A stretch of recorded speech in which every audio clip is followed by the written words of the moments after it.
Hello, this video is to help you log into Classkick. Make sure you go to classkick.com, click Login, Student,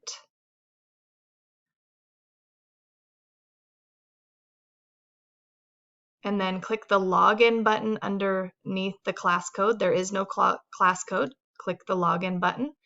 Put in your school email, and the password is WABA. You can find your school email by going to your name in the upper right-hand corner of our school homepage and go to My Account, scroll down, and you will see your school email about halfway down.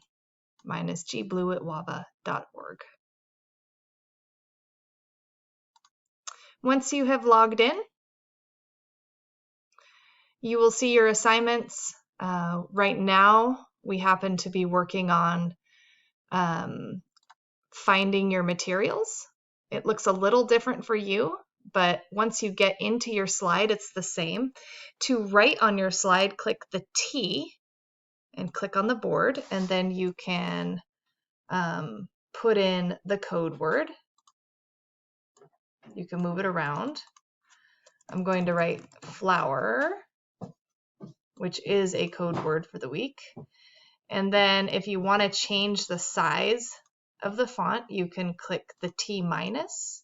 That's as small as it goes. That's in case you're trying to get an entire paragraph in your in one specific area, and then you can make it bigger. Those are essentially the tools that we use. You can also resize it if you want to make it a bit smaller so that it stays within that box. All right, thank you and have a fantastic day.